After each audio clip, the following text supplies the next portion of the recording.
हरि बोल, दंडवत प्रणाम। तो मैं श्री नरोत्तम दास ठाकुर के श्री प्रेम भक्ति चंद्रिका पढ़ रहा था। आज उसमें पहला अध्याय शुरू कर रहा हूँ, जिसका नाम है श्री गुरु महिमा। और पहला श्लोक, श्री गुरु चरण पद्मा केवल भक्ति सद्मा वंदो मोहि सावधान माते जहार प्रसादे भाई ए भव तरिया जाय कृष्ण प्राप्ति हो जहाँ होते। वैसे तो अर्थ है आध्यात्मिक गुरु के कमल चरण शुद्ध भक्ति के खजाना है, घर है, धाम है। तो मैं उन कमल चरणों को बहुत ध्यान से प्रणाम करता हूँ, सेवा करता हूँ। भाई बोल दिया इधर, भाई किसको बोला? भाई बोला ना, कहाँ बोला? जहार प्रसादे भाई, भाई किसको बोल रहे हैं? अपने मन को। मना शिक्षा फिर आ गया। मन बहुत लफड़ा करता है। हमारे शास्त्रों में मन को ही माया बोला गया, और मन ही हमको भगवान के चरणों में ले जाएगा। बहुत खिलाड़ी है मन। तो मेरे भाई, आध्यात्मिक गुरु की कृपा से ही हमें भौतिक जगत को पार करके कृष्ण को प्राप्त कर सकेंगे। तो देखिए, भगवान की कृपा हो या भक्ति सेवा हो, आध्यात्मिक गुरु की शरण लिए बगैर नहीं कर सकते। इसीलिए भक्ति सेवा में प्रवेश करने के लिए पहले हमें एक आध्यात्मिक गुरु की शरण लेनी पड़ेगी। यहाँ एक ग्रंथ की शुरुआत में ही श्री नरोत्तम दास ठाकुर अपने आध्यात्मिक गुरु की शरण ले रहे हैं। तो गुरु कैसा? तो बोला श्री गुरु, जिसमें सारे एक तरह से आध्यात्मिक ऐश्वर्य है, एक तरह से सारा आध्यात्मिक ज्ञान है, एक तरह से आध्यात्मिक रस है। हम जो चाहते हैं आध्यात्मिक, वो चीज़ें, आध्यात्मिक चीज़ें, जिसका जो भाव है, उन सब चीज़ों का भंडार है हमारे गुरु के पास। उसीलिए श्री गुरु। पद्म एक तरह से कमल का फूल। कमल का फूल का रस कौन सही तरीके से ले सकता है? भौरा, क्या बोलते, हनी बी।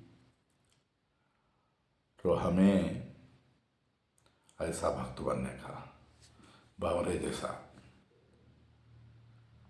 मगर आध्यात्मिक गुरु केवल भक्ति सद्मा, सिर्फ भक्ति के भंडारी है। यहाँ शुद्ध भक्ति, यहाँ कर्मों की बात नहीं आ रही, यहाँ क्या बोलते हैं, इस जगत के ज्ञान की, भौतिक इच्छाओं की बात नहीं हो रही है। सिर्फ भक्ति। भक्ति का मतलब भगवान श्री कृष्ण के दास या दासी, सेवा भाव। तो यहाँ आगे श्री विश्वनाथ चक्रवर्ती ठाकुर इस श्लोक के ऊपर लिखते हैं कि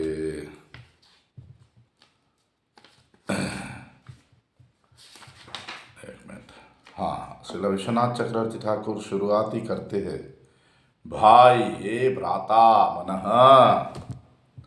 कि इस श्लोक में नरोत्तम दास ठाकुर अपने मन को बता रहे हैं कि गुरु का शरण कैसे लेना है, क्या करना है। तो पहले ही श्री गुरु बोलकर श्री नरोत्तम दास ठाकुर हमको गुरु परंपरा के बारे में बता रहे हैं। और गुरु कौन है, तो बोला श्री। श्री यानी जो भंडारी है, जो जिसके पास वो भंडार है, प्रेम का भंडार। तो जो भी व्यक्ति का इच्छा है कि वो मंगलमय भक्तिमय चीज़ों को जानना चाहता है, उसे पहले श्री गुरु का सहारा लेना चाहिए। जो शास्त्र जानता है, जिन्होंने भगवान की अनुभूति की है, जो खुद भक्ति के मार्ग में है, अगर श्री गुरुदेव ही सत्य नहीं जानते तो वो शिष्य को क्या सत्य के बारे में बताएंगे। तो हमें कैसे पता चलेगा कि गुरु के पास भक्ति है या नहीं है। तो उसका उदाहरण उत्तर दे रहे हैं विश्वनाथ चक्रवर्ती ठाकुर। उपसमाश्रयम, उन्होंने भक्ति के 6 दुश्मनों को वश में कर लिया है। काम, क्रोध, लोभ, मोह, मद, मात्सर्य। तो जब एक शिष्य उनकी शरणागति लेता है तो वो भी उन दुश्मनों को वश में कर सकेगा। तो ऐसे यहाँ गुरु को स्वीकार तो किया, केवल भक्ति सदमा बोल दिया। श्री रूप गोस्वामी पाद ने लिखा है, अन्याभिलाषित शून्यम ज्ञान कर्मादानावृतम अनुकूल्यन कृष्णानुशीलनम भक्तिरुत्तमा। उत्तम भक्ति क्या है? जहाँ और कोई इच्छाएं नहीं है, न कर्म की इच्छा है, न ज्ञान की इच्छा है, इस जगत का ज्ञान। बस जो भी करेंगे कृष्ण के अनुकूल, कृष्ण के सुख के लिए करेंगे, वही उत्तमा भक्ति है। अनुशीलनम, अनुशीलन का मतलब होता है जो गुरु परंपरा ने बताया उन रास्ते पे जाना। अनुशीलन का मतलब होता है शरीर से सेवा करना, भगवान का गुणगान करना, भगवान का नाम करना, भगवान का ध्यान करना, भगवान की लीलाओं का ध्यान करना, और हृदय में एक प्रेम भरा भाव बना के रखना, और अपराधों से दूर रहते हुए करना। तो नरोत्तम दास ठाकुर यहाँ केवल भक्ति सदमा कहकर गुरुदेव के चरणों की गुणगान भी कर रहे हैं और शिष्य को बता भी रहे हैं कि उसको किस लिए गुरुदेव के चरणों का सहारा लेना चाहिए, सिर्फ भक्ति के लिए। तो जब ऐसे भजन करेगा कोई शिष्य, तो गुरु ऐसे कृपा करते हैं कि उस साधक के सारे दुर्गुण चले जाते हैं और उसको भगवत प्रेम की प्राप्ति होती है। और जब साधक में अपने गुरु के कमल चरणों में श्रद्धा नहीं है, विश्वास नहीं है, या एक अपराध है गुरु अवज्ञा, और गुरु की बात पूरी तरह से जीवन में लेके नहीं आता है, तो उधर क्या होता है? अपराध का बीज। तो भजन सूखा सूखा हो जाता है, कभी कभी मर जाता है। इसीलिए नरोत्तम दास ठाकुर बोल रहे हैं, वंदो मोई सावधान मते, बहुत सावधानी से करो भाई।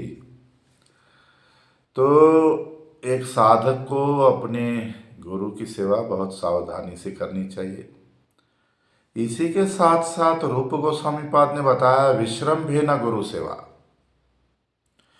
गुरु के बारे में जानकर उनकी सेवा करना।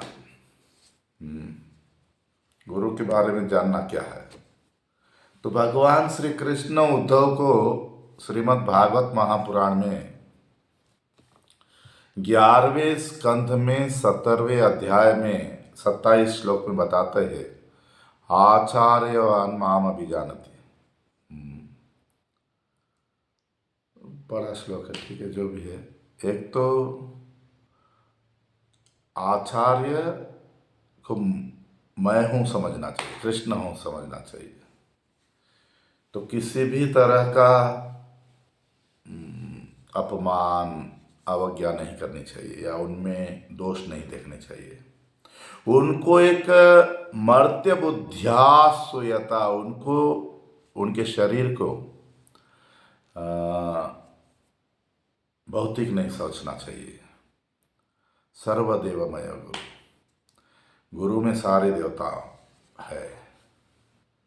तो बहुत बार ऐसे होता है कि हमको गुरु या गुरु परंपरा में विश्वास नहीं है या हम समझ नहीं सके। बहुत साल से गुरु का संग कर रहे हैं, मन से, शरीर से, शब्द से हम उनका गुणगान कर रहे हैं। बहुत अपराध भी हो रहे हैं। क्यों? हम गुरु को बराबर समझ नहीं पाए। हम गुरु का क्या बोले, कोई कोई शिष्य, बहुत सारे, कोई कोई नहीं, गुरु में दोष देखते हैं। उनको भी हमारे जैसा मनुष्य समझते हैं, गुरु को समझाने की कोशिश करते हैं, गुरु को, खुद को गुरु से ज़्यादा होशियार समझते हैं। बहुत सारी ऐसी चीज़ें होती है। तो गुरु सेवा कैसे करनी चाहिए ये भी बताया गया है कि गुरु जब नहाने जाए, अभी तो चलो वॉशरूम आ गया, ये आ गया, पहले तो ऐसे खुला जगह में नहाते थे या कोई जगह होती थी, तो शिष्य को गुरु के लिए जल लेके आना, नहाने के लिए, गुरु के चरण धोना, उनकी चरण सेवा करना, उनके शरीर का भी ये करना, उनको नहलाना, गुरु के वस्त्र धोना।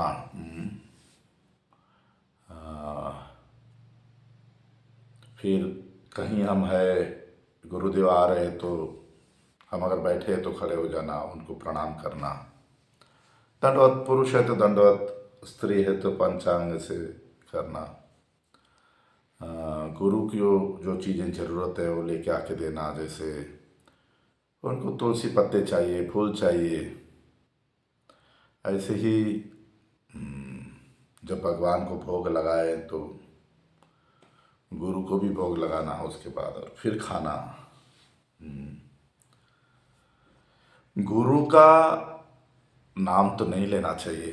अगर नाम लेने का ऐसा संयोग हुआ तब सर झुका लेना, सर झुका के उनका नाम लेना, हाथ जोड़ लेना, और अष्टोत्तर शत श्री श्री, उसके बाद गुरु का नाम बोलना, और फिर गुरु के नाम के साथ प्रभुपाद, विष्णुपाद ऐसे भी जोड़ना।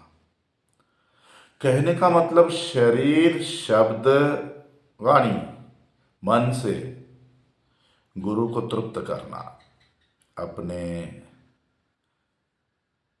अच्छे गुणों से, अपने अच्छे स्वभाव से, प्रेम भरा व्यवहार से, अपनी संपत्ति से, अपने शरीर से, अपने घर से, अपने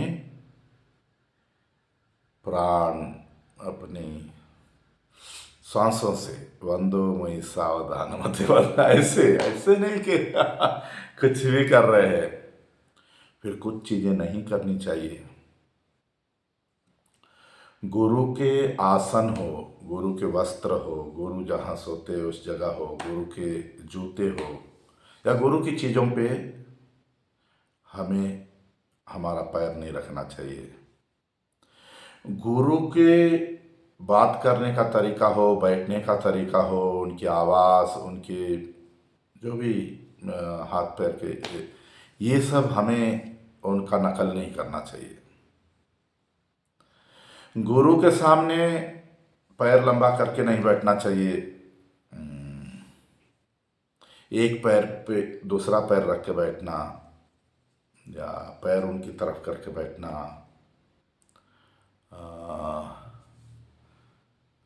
ये क्या बोलते हैं,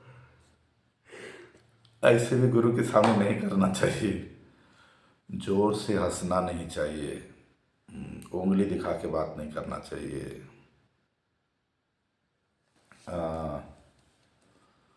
कोई कोई ऐसे बैठ के पैर हिलाते रहते, ऐसा भी गुरु के सामने नहीं करना चाहिए। गुरु से बहुत नज़दीक में भी नहीं बैठना चाहिए, और बहुत बिल्कुल सामने भी नहीं। जरा गुरु के सामने लेटना नहीं चाहिए, सोना नहीं चाहिए। जब भी गुरुदेव के साथ रहो तो उनको बोले बगैर कहीं नहीं जाना चाहिए, उनको बता के जाना चाहिए यहाँ जाओ, जो भी है ऐसे। गुरुदेव की इच्छा या आज्ञा बिना गुरुदेव के दूसरे शिष्यों को समझाना, शास्त्र बोलना, ये भी नहीं करना चाहिए। और दीक्षा भी नहीं देनी चाहिए गुरुदेव की आज्ञा के बिना। गुरुदेव से जब बातचीत करते हैं तो हमारी बात जैसे हम गुरु को आज्ञा दे रहे हैं या ऑर्डर कर रहे हैं, ऐसा नहीं होना चाहिए। या उंगली दिखाकर हमारे में दयनीयता होनी चाहिए। बहुत ही सम्मान से बात करना चाहिए। ऐसा नहीं कि मुझे वो दीजिए, ये लीजिए, ऐसा नहीं। कुछ चाहिए तो बहुत ही प्रार्थना पूर्वक मांगना। और गुरुदेव की आज्ञा के बिना उनका खाना नहीं खाना चाहिए, और या उनकी चीज़ों को नहीं लेना चाहिए। इसके बारे में मैं ज़्यादा बताना नहीं चाहता, क्योंकि मैंने तो देखा गुरुदेव का उच्चिष्ट लेना अलग होता है, गुरुदेव का खाना लेना अलग होता है। अभी 3-4 साल से ऐसे महान भक्त आ गए हमारे मठ में। गुरुदेव कब खाना खा लेंगे इंतजार करते रहते। 15-20 लोग बाहर बैठे होते, उनका जैसा ही हुआ प्लेट भर भर के खा रहे, या क्या बोलो, उनकी चीजें उठाते हैं बाबा, चोरी। मैं बोलना नहीं चाहता, नाम नहीं बोलना चाहता। तो ऐसा नहीं, ये सब तो कहाँ जाएंगे पता नहीं।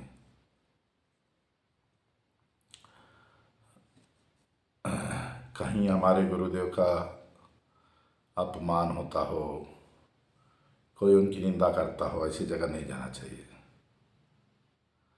जो हमारे गुरुदेव के बारे में गलत बोलता है उसका मुख भी नहीं देखना चाहिए। कभी गुरुदेव हम पे गुस्सा किया, कुछ किया, तो उसको सहन करना चाहिए। कहने का मतलब हमारे गुरुदेव का सदैव सम्मान बना रहना चाहिए। एक भगवान के पार्षद, भगवान के प्रतिनिधि के रूप में, एक साधारण मनुष्य की तरह नहीं। वे गुरु है, गुरु यानी भारी भारी, उनको हल्का मत करो। वंदो मई सावधान मत। तो यहाँ एक बहुत सारी चीज़ें होती है। एक बात जो गुरु बताते हैं, नरोत्तम दास ठाकुर यहाँ बता रहे हैं, वंदो मई सावधान मत। तो जैसे क्या बोलते हैं कि हमें जीवन में ऐसी परिस्थितियाँ आती है कि हमारी परीक्षा हो जाए कि हम सही में गुरु के पूर्ण आश्रित है या हमारी निष्ठा कैसी है। तो परीक्षाएं तो होती है, कभी हमको कुछ गुरु के साथ रहते हुए भी कुछ लाभ पूजा प्रतिष्ठा की इच्छा आ जाती है। तो एक शिष्य को बहुत ध्यान रखना चाहिए कि गुरु सेवा तो मेरा कर्तव्य है, मेरा धर्म है, मगर ऐसा नहीं कि मैं प्रतिष्ठा प्राप्त करूं, मैं गुरु का अच्छा शिष्य हूं, या ये सेवा करते हुए भी कुछ लाभ की इच्छा रखना इस जगत की, तो खत्म हो जाएगा। बहुत ध्यान रखना है। फिर नरोत्तम दास ठाकुर ये भी बता रहे हैं कि जहार प्रसादे भाई भव तरिया जाए, कृष्ण प्राप्ति हो जाए। तो गुरुदेव की सेवा करने से हमको कृष्ण की प्राप्ति होती है। एक तरह से गुरुदेव भगवान की करुणा और प्रेम के अवतार है। भगवान का प्रेम और करुणा गुरु के रूप में आई है। तो गुरु जब तृप्त हो जाएंगे, हम इस जगत को पार कर सकेंगे, हमको कृष्ण प्राप्त होंगे, हमको प्रेम की प्राप्ति होगी। तो गुरु की सेवा करने का हमारा एक ही लक्ष्य होना चाहिए, कृष्ण प्रेम की प्राप्ति। तो जब हमें गुरु की कृपा मिल जाएगी, हमारे जो भी दोष है, हमें कमियां हैं, वो चली जाएंगी और हमें कृष्ण प्रेम की प्राप्ति होगी। तो जीव गोस्वामी पाद भक्ति संदर्भ ग्रंथ में लिखते हैं कि हमारे दोषों का नाश और भगवत प्राप्ति सिर्फ गुरु कृपा से होगा। तो बातें तो और भी है, समय की कमी, लंबा लंबा बोलूँगा आप लोगों को अच्छा नहीं लगेगा। कथा होती रहेगी, जान है तो जान है, जिंदे है तो कथा करता रहेंगे। ठीक है, हरि बोल, धन्यवाद।